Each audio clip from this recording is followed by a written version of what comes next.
Gênesis. Capítulo 39.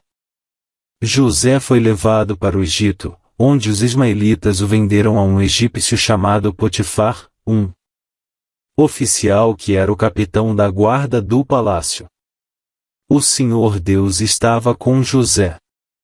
Ele morava na casa do seu dono e ia muito bem em tudo. O dono de José viu que o Senhor estava com ele e o abençoava em tudo que fazia. Assim, José ganhou a simpatia do seu dono, que o pôs como seu ajudante particular. Potifar deu a José a responsabilidade de cuidar da sua casa e tomar conta de tudo o que era seu. Dali em diante, por causa de José, o Senhor abençoou o lar do egípcio e também tudo o que ele tinha em casa e no campo. Potifar entregou nas mãos de José tudo o que tinha e não se preocupava com nada, a não ser com a comida que comia. José era um belo tipo de homem e simpático. Algum tempo depois, a mulher do seu dono começou a cobiçar José. Um dia ela disse: "E venha. Vamos para a cama." Ele recusou, dizendo assim: "Escute. O meu dono não precisa se preocupar com nada nesta casa, pois eu estou aqui. Ele me pôs como responsável por tudo que tem. Nesta casa eu mando tanto quanto ele. Aqui eu posso ter o que quiser, menos a senhora, pois é mulher dele. Sendo assim, como poderia eu fazer uma coisa tão imoral e pecar contra Deus?" Todos os dias ela insistia que ele fosse para a cama com ela, mas José não concordava e também evitava estar perto dela. Mas um dia, como de costume, ele entrou na casa para fazer o seu trabalho, e nenhum empregado estava ali. Então ela o agarrou pela capa e disse: "E venha, vamos para a cama." Mas ele escapou e correu para fora, deixando a capa nas mãos dela. Quando notou que, ao fugir, ele havia deixado a capa nas suas mãos, a mulher chamou os empregados da casa e disse: "E vejam só. Este hebreu, que o meu marido trouxe para a casa, está nos insultando. Ele entrou no meu quarto e quis ter relações comigo, mas eu gritei o mais alto que pude.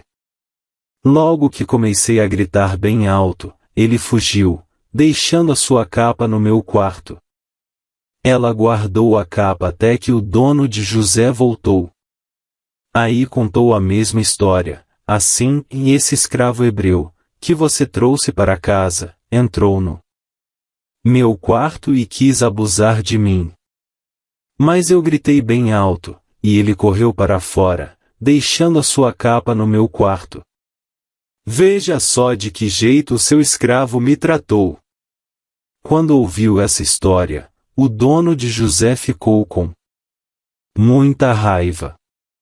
Ele agarrou José e o pôs na cadeia onde ficavam os presos do rei. E José ficou ali.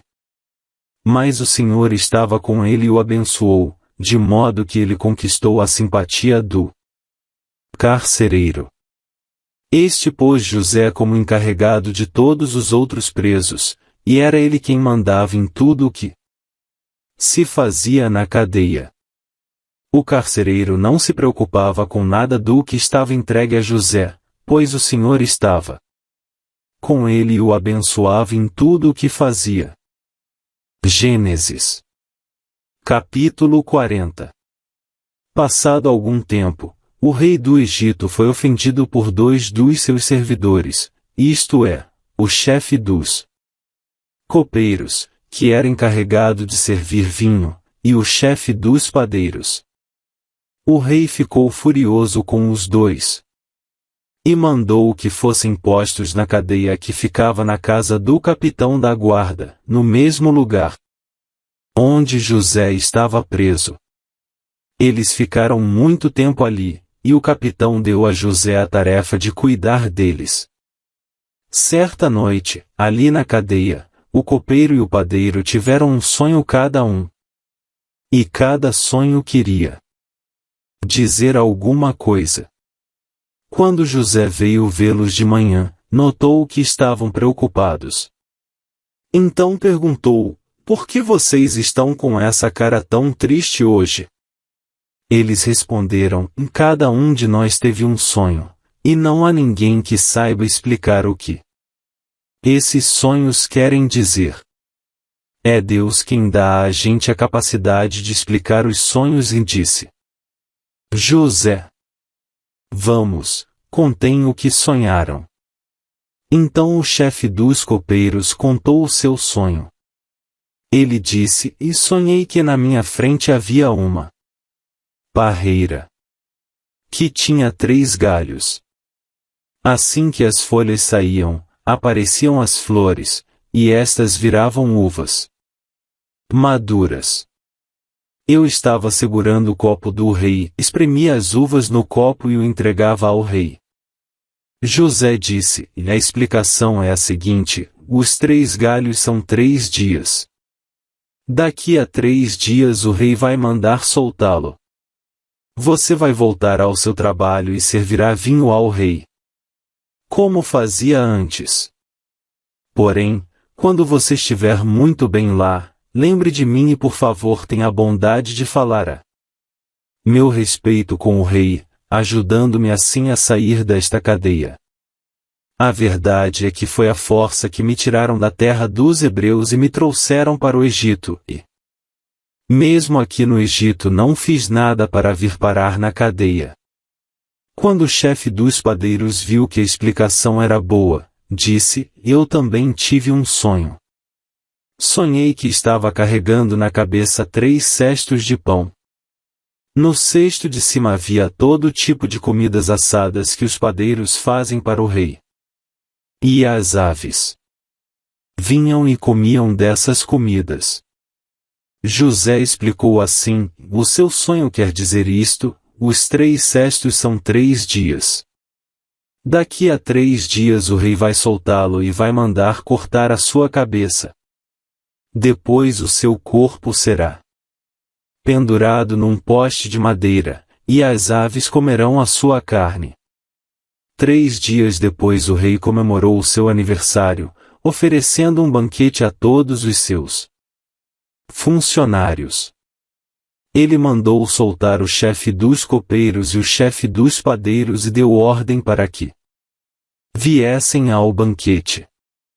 E aconteceu exatamente o que José tinha dito: o rei fez com que o copeiro voltasse ao seu antigo trabalho de servir vinho ao rei.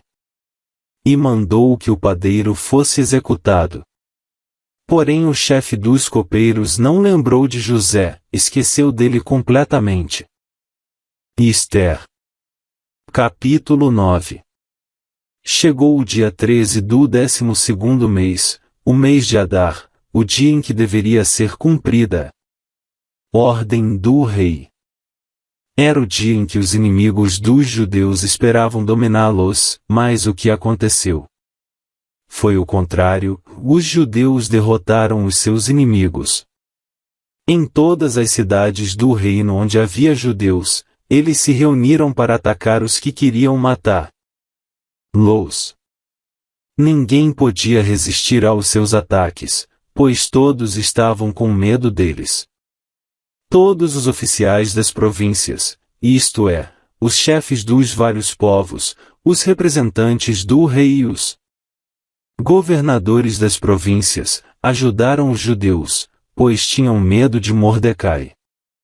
A fama dele se havia espalhado pelo reino inteiro, e todos sabiam que ele tinha muita autoridade no governo. E o poder de Mordecai ia aumentando cada vez mais. Portanto, os judeus fizeram com os seus inimigos o que queriam. Mataram todos com as suas espadas, não deixaram ninguém escapar. Em Suzã, a capital, eles mataram 500 homens. Mataram também os 10 filhos de Amã, filho de Amedata, o inimigo dos judeus. Os nomes deles eram Parsandata, Dalfão, Aspatá, Porata, Adalias, Aridata, Parmasta, Arizai, Aridai e Vaizata. Mas os judeus não ficaram com os bens deles. Naquele mesmo dia, o rei foi informado de quantas pessoas haviam sido mortas em Susã. Então disse Ester: aqui em Susã os judeus mataram 500 homens e também os 10 filhos de Amã. E, nas províncias, quantos eles terão matado? O que é que você quer agora? É só pedir. Se quiser mais alguma coisa, eu lhe darei. Ester respondeu: se for do agrado do rei, dê autorização aos judeus de Susã para fazerem amanhã o mesmo que tinham ordem para fazer hoje. E peço também que os corpos dos 10 filhos de Amã sejam pendurados em forças. O rei concordou e mandou ler a autorização em público em Susã. E os corpos dos 10 filhos de Amã foram pendurados em forças. No dia 14 do mês de Adar, os judeus de Susã se reuniram e mataram mais 300 homens na cidade. Mas não ficaram com os bens deles. No dia 13 do mês de Adar, os judeus das províncias se reuniram e se defenderam. Mataram 75.000 inimigos e assim se livraram de todos os que os odiavam. Mas não ficaram com os bens dos mortos. No dia 14, eles descansaram e comemoraram com banquetes e festas. Mas em Susã os judeus comemoraram no dia 15 do mês, pois nos dias 13 e 14 eles mataram os seus inimigos e só no dia 15 descansaram. É por isso que os judeus que vivem em vilas e povoados comemoram o dia 14 de Adar com banquetes e festas e mandam comida uns aos outros. Mordecai escreveu tudo o que havia acontecido e mandou cartas a todos os judeus que moravam em todas as províncias do reino, tanto aos de perto como aos de longe. Nas cartas ele ordenou que todos os anos eles comemorassem os dias 14 e 15 do mês de Adar. Pois foi nestes dias que os judeus se livraram dos seus inimigos, e foi neste mês que a tristeza e o luto se transformaram em alegria e festa. Portanto, que dessem banquetes e festas, mandassem comida uns aos outros e distribuíssem presentes aos pobres. Assim os judeus, de acordo com o que Mordecai tinha escrito, começaram o costume de comemorar esses dias. Amã, filho de Amedata, descendente de Agag e inimigo dos judeus, tinha planejado acabar com eles e tinha mandado tirar a sorte, chama-se isso de Purim, para resolver em que dia ia matar los. Mas Ester foi falar com o rei, e ele ordenou por escrito que o mal que Amã havia planejado contra os judeus caísse sobre o próprio Amã. Portanto, enforcaram Amã e os seus filhos. É por isso que esses dias feriados são chamados de Purim, que é o plural da palavra pur. Como resultado da carta de Mordecai e de tudo que os judeus tinham visto e das coisas que aconteceram, eles resolveram que eles mesmos, os seus descendentes e os que se convertessem ao judaísmo, seguiriam o costume de comemorar todos os anos esses 2 dias, conforme Mordecai havia escrito. Ficou resolvido que daí em diante toda a família judaica, em todas as cidades das províncias do reino, comemoraria a festa de Purim, para que os judeus lembrassem sempre do que havia acontecido. Nunca, em qualquer época, deixariam de comemorar essa festa. A rainha Ester, filha de Abiaiú, também escreveu uma carta junto com o judeu Mordecai, dando todo o seu apoio à carta que Mordecai já havia escrito a respeito da festa de Purim. Cópias da carta foram mandadas a todos os judeus das 127 províncias do reino, desejando-lhes paz e prosperidade, e confirmando que a festa de Purim devia ser comemorada nos dias marcados, assim como haviam marcado para si mesmos e para os seus descendentes dias de festas e de jejum. Eles deveriam seguir essas ordens do judeu Mordecai e da rainha Ester. A ordem de Ester, confirmando as instruções para a comemoração de Purim, foi escrita num livro. Ester. Capítulo 10. O rei Xerxes obrigou os moradores do seu reino, tanto os do litoral como os do interior, a fazerem trabalhos forçados. Todas as grandes e maravilhosas coisas que Xerxes fez e também a história completa de como colocou Mordecai num alto cargo do seu governo, tudo isso está escrito nos livros da história dos reis da Média e da Pérsia. O judeu Mordecai ocupou a mais alta posição do reino, logo abaixo do rei Xerxes. Mordecai era admirado e estimado por todos os judeus. Ele fez tudo o que pôde pelo bem-estar do seu povo e pelo progresso da sua raça.